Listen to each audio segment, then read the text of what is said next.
Драги гледачи, драги приятели, се радвам што можеме заедно и денес да размислуваме за едно важно прашање кое се однесува на нашиот живот. Денешната тема носи наслов "Време за вистинска одлука". Во претходната тема од Библијата откривме дека Исус Христос, нашиот Господ, е единствениот кој може да направи нови созданија од нас. Единствениот кој може да не преобрази и да не подготви за неговото второ доаѓање. Настан кој ќе се случи многу брзо. Но, ние треба да дојдеме кај него. Треба да одговориме на неговиот повик. Ние треба да му го предадеме нашиот живот кога тој ќе не викне, да му го предадеме потполно, за тој да го започне доброто дело во нас и да го доврши до неговото славно доаѓање. Денес ќе размислуваме за последните настани од животот на нашиот Спасител. Ќе видиме дека постои вистинско време за одлука. Токму времето кога Светиот Дух действува на твоето срце и те повикува да му се предадеш на Христа. Те повикува да го прифатиш за свој личен Спасител. Тоа во Светото Писмо е јасно изразено преку следните зборови. Сега е благопријатно време. Сега е денот на спасението. Господ преку апостол Павле ни кажува и сака да не поттикне со следните зборови. Денес ако го слушнете неговиот глас, немојте да дозволите срцето да ви стане дрвено. Туку донесете одлука да му го предадете животот на Исуса Христа, за тој да го води. Времето на вистинска одлука е времето кога Бог те повикува да поверуваш дека тој може да ти даде комплетна победа. Дека тој е оној кој што може да те направи повеќе од победник над гревот, над сатаната. Дека тој е комплетен спасител. Тој е единствениот кој што единствено исправно може да го води, да го преобрази твојот живот и да ти даде вистинска смисла на твоето постоење. Би сакал да го започнам нашето денешно предавање со една сторија.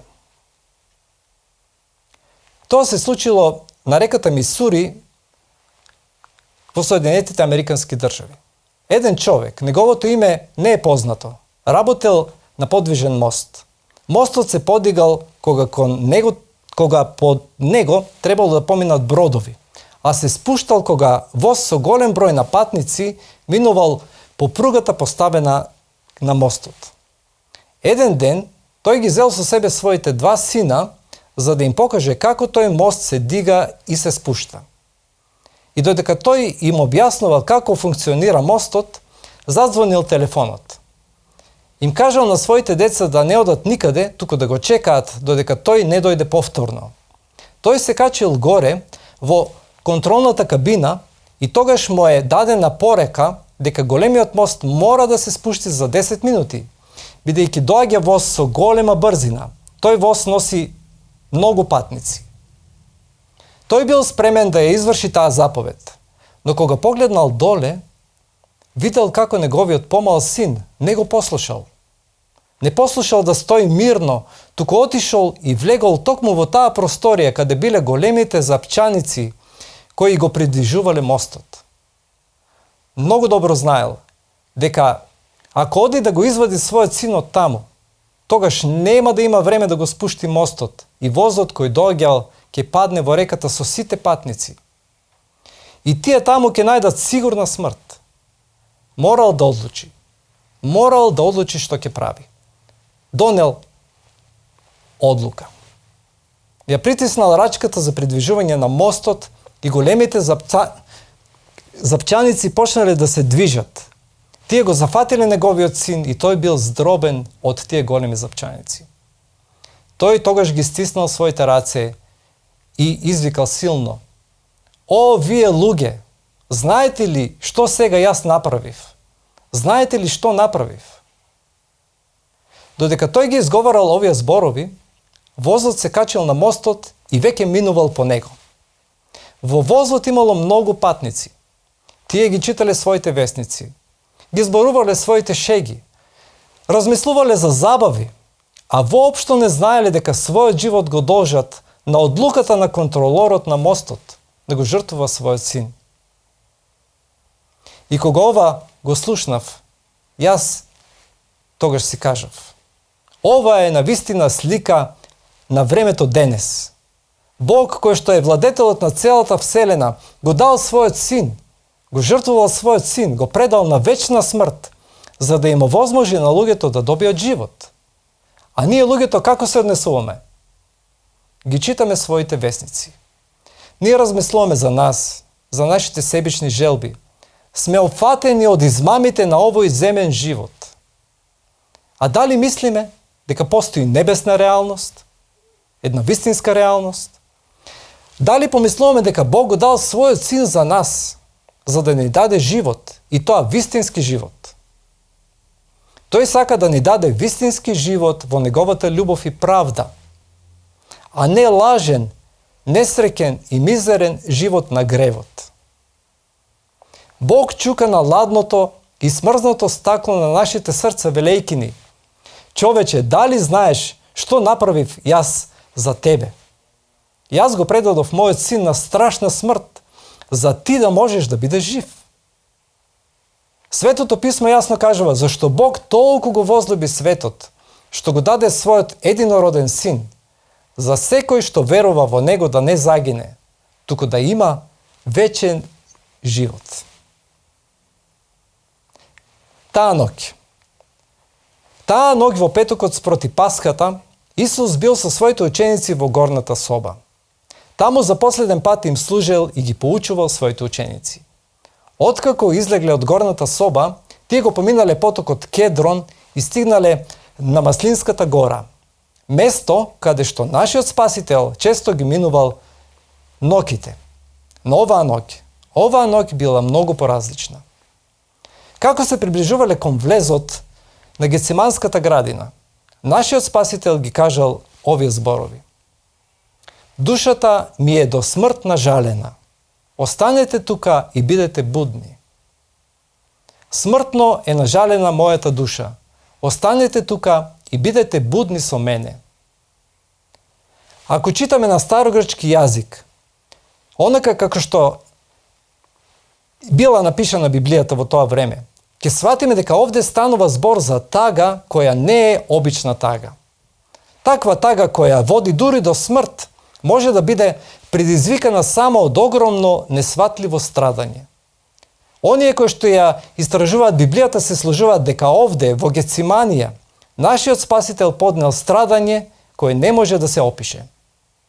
Јован Крстител ги кажал за Исус следните зборови: еве го јагнето Божие кој ги зеде на себе гревовите на светот. Овде, токму овде во Гециманија, биле положени нашите гревови на нашиот Спасител.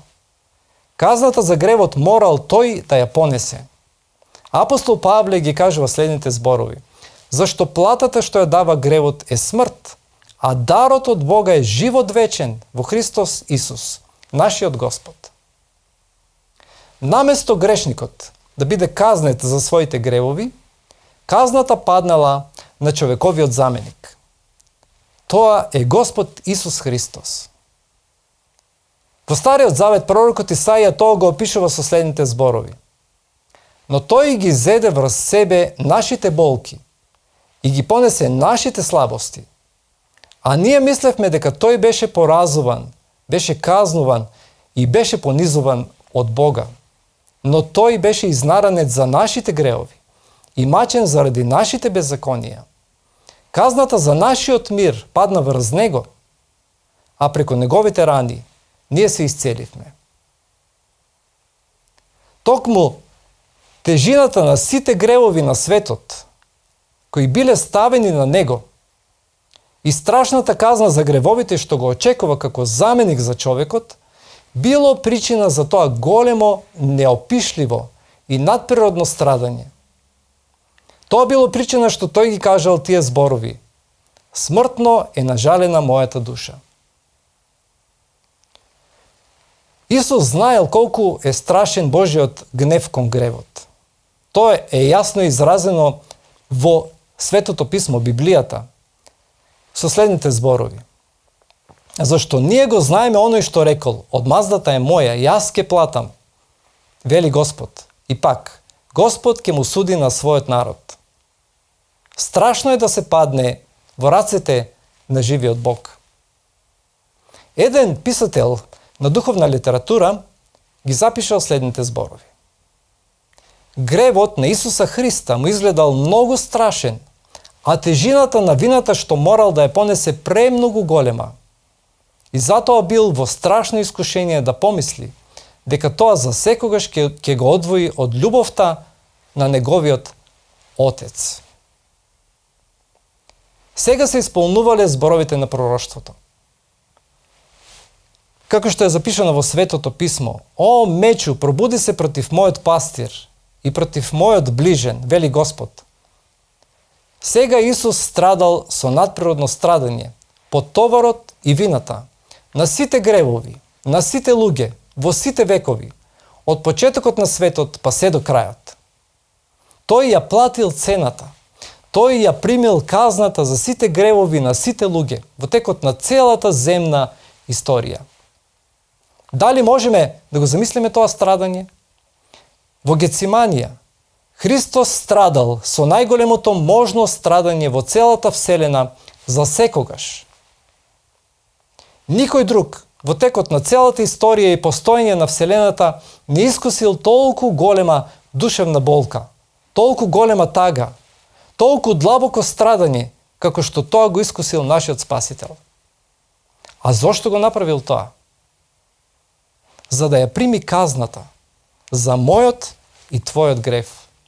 За ти да можеш да бидеш спасен од измамата, од одвратноста и мизеријата на гревот. Тоа Бог, Исус, го направил од љубов кон тебе.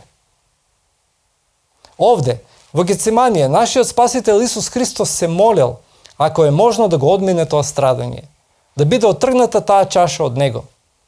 Еве како е тоа запишано во Светото писмо, Библијата. Оддалечувајќи се малку, падна ничкум, се молеше и велеше: Оче мој, ако е можно, нека ме одмине оваа чаша. Сепак, нека не биде како што сакам јас, туку како што сакаш ти. Повторно отиде и се помоли говорејќи: Оче мој, ако не може да ме одмине оваа чаша без да ја пијам, тогаш нека биде твојата волја. И кога дојде, пак ги најде како спијат, зашто очите им беа натежнале. Тогаш ги остави, отиде и се помоли по трет пат, изговарајќи ги истите зборови. Па, бидејќи се наоѓаше во внатрешна борба, поусрдно се молеше, а потта му беше како капки крв што паѓаа на земјата. Пророкот Исаија го опишува ликот на Исус при ова страдање. Го опишува со следните зборови: Како што мнозина беа вџашени гледајки во него, толку неговиот лик беше обезличен. Обезличен повеќе отколку на секој човек и видот негов повеќе отколку на синовите човечки. Тој не личел веќе на човек, бидејќи страдал со надприродно страдање. Исус се молел да го одмине тоа страдање, таа чаша, таа страшна казна за гревот. Но Библијата не кажува дека тоа не било возможно. Сега судбината на нас луѓето била во тоа каква одлука ќе донесе Исус, дали ќе го даде својот живот или не. Дали невинниот Исус ќе ги сноси последиците на проклетството на гревот. Дали тој ќе ги земе сите гревови и страдањата на човекот, на човечкиот род, на себе си, за да те спаси тебе, за мене да ме спаси. Исус имал слободна волја. Тој не морал да ги зема гревовите. Тој не морал да ја прима страшната казна за гревот. Но тоа тој доброволно го решил. Го направил поради тебе, затоа што те љуби. Кога Исус решил да ги земе сите гревови на луѓето на себе и бесконечната казна за да го спаси човекот, тогаш се појавил неговиот предавник Јуда со свештениците и џганот. А оној што го предаваше им беше дал знак велејки: Фатете го, тој што ќе го бакнам. И веднаш се приближи до Исус и му рече: Те поздравувам, Рави, и го бакна. А Исус му рече: пријателе, зошто си дошол? Тогаш пристапија, ставија раце на Исус и го фатија. Потоа, Исус бил одведен пред Синедрионот. Тоа е еврејското законодавно религиозно тело во тоа време и таму бил суден и осуден на смрт. За следниот ден наутро во Светото писмо пишува: и го поведоа Исус од Кајафа во преторијата, но беше утро и тие не влегоа во неа за да не се осквернат, за да можат да ја јадат пасхата. Таму Исус бил обвинуван со лажни обвинувања. Пилат видел дека сакаат да го убијат од завист, па сакал да го ослободи, но бил колеблив. Ги кажал следните зборови: тој не направил ништо што би заслужувало смрт, па затоа ќе го камшикувам и ќе го пуштам. Но народот и свештениците ја барале неговата смрт. Затоа Пилат им дал можност да избираат меѓу Исус и Варава. Тогаш управникот ги праша: кого од двајцата сакате да ви го пуштам? Тие одговорија: пушти ни го Варава. Пилат им рече: а што да правам со Исус, наречен Христос? Сите му одговорија: да биде распнат. Повторно рече Пилат: па какво зло направил? Но тие уште посилно викаа и рекоа: да биде распнат. Тоа било страшно лудило. Викањето било многу силно. Луѓето биле обседнати со демони и ја барале смртта на невиниот Христос. Сега, ако ви поставам едно прашање: како свештениците и луѓето се нашле во такво лудило? Така обседнати, така да ја бараат Исусовата смрт без никаква милост? Има само еден одговор, а тоа е дека биле обседнати со сатански духови. Размислете трезвено. Имате пред себе невин човек. Тој не направил никакво зло, а тие со страшни извици како зверови ја бараат неговата смрт. Во Библијата има само еден одговор за тоа. Тие се обседнати од сатаната. Бидејќи пишува: вашиот татко е ѓаволот и вие сакате да ги исполнувате желбите на својот татко. Тој е човекоубиец од самиот почеток. Тој не стои во вистината, зашто во него не постои вистина. Кога зборува лага, говори од себе, зашто е лажливец и татко на лагата. Тој е татко на лагата, тој е убиец. Така кажува во Јовановото Евангелие. Исус го камшикувале. Нема да се задржам овде како сето тоа било. Тоа можете пореално да го видите на филмот Христовите страдања од Мел Гибсон, иако било уште пострашно. Некои истражувачи на Библијата кажуваат дека летале многу парчиња месо од неговото тело кога бил ставен на такво страшно камшикување. Потоа Пилат уште еднаш го извел Исус пред народот и ги кажал следните зборови: еве го човекот. Ви го изведувам надвор за да разберете дека не наоѓам во него никаква вина. Видете, народот го избрал Варава да биде пуштен, а Исус да биде распнат на крст. Оној што не направил ништо, никакво зло. Го натовариле крстот на Исус и го натерале да го носи. Но тој бил премногу премален, слаб и не можел да го носи крстот. Тогаш некој човек, Симон од Кирина, покажал сочувство и го зел крстот. На излегување сретна еден киринеец по име Симон. Него го натераа да му го носи крстот. И дојдоа на местото наречено Голгота, што значи черепница. А штом го распна, ги разделија неговите алишта фрлајќи ждрепка. И сега, на Голгота се случиле многу нешта, затоа можеме да читаме во Светото писмо. Библијата дава опис во сите 4 евангелија. Но, да потцртам дека неговите душевни страдања биле толку големи, што тој одвај чувствувал физичка болка. Но сакам да се задржам само на едно нешто. На зборовите на Исус, што тој ги упатил кон својот Отец на небото. А околу 9-тиот час извика Исус со висок глас и рече: Или, лама савахтени. А тоа значи: Боже мој, зошто ме остави? Дали Бог Таткото во својот гнев кон гревот и страшната казна која е паднала на Исус како наша замена, дали за секојаш се одвоил од Христа? Дали врската меѓу Таткото и Исус за секојаш ќе биде прекината? И Исус никогаш повеќе нема да биде Бог? Овие мисли се содржат во овие зборови на нашиот Спасител. Ако се чита на старогрчки јазик, јасно се разбира дека Исус помислил дека Таткото и Синот веќе никогаш повеќе нема да бидат заедно. Можно ли е Отецот да не ја прифати Христовата жртва? Еден писател на духовна литература го опишува тоа со следните зборови.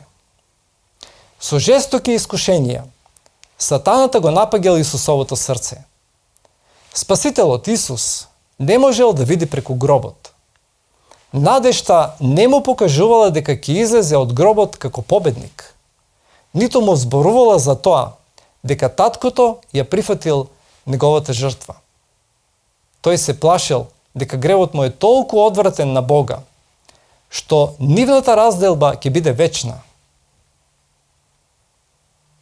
Исус го дал својот живот за тебе. Предавајќи го својот живот, тој направил бесконечна жртва. Бил подготвен да се одрече од своето божество, да се одрече од своето постоење. Тој бил подготвен да направи се за да те спаси тебе. Бог покажал дека те сака повеќе од неговиот живот. Кога Исус висел на крстот, тој не бил сигурен дали ќе воскресне од мртвите. Кога го предавал својот живот, тој не можел да види преку гробот. Но, тој од љубов кон тебе го направил тоа.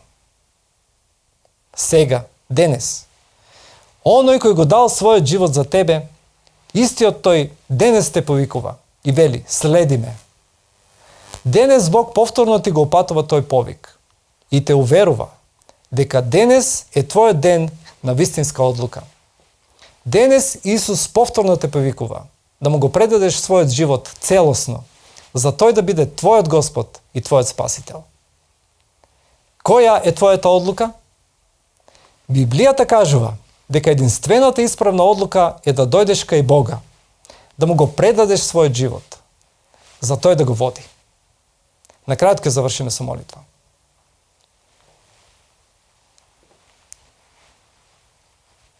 Господи Исусе, Ти си умрел на крстот и таму си покажал, Господи, дека ме сакаш мене, дека ги сакаш сите луѓе, повеќе од Твојот живот. Ти си бил спремен, Господи, на се, за да можеш да ме спасиш од измамите, од мизеријата на гревот во овој свет. Те молиме, Господи, те молам, денес ми помогни, кога е времето на мојата вистинска одлука. Денес ми помогни да мојата одлука биде фиксирана. Јас, Господи, ти го предавам мојот живот на Тебе, да Ти го водиш понатаму. Тоа е мојата одлука денес. Да Ти го водиш мојот живот, да Ти ме преобразиш, да Ти ме подготвиш, Господи, и да можеш, Господи, да направиш од мене ново создание. Денес се предавам во Твоите раце. Те молам, води ме и чуј ова молитва во името Христово. Амин.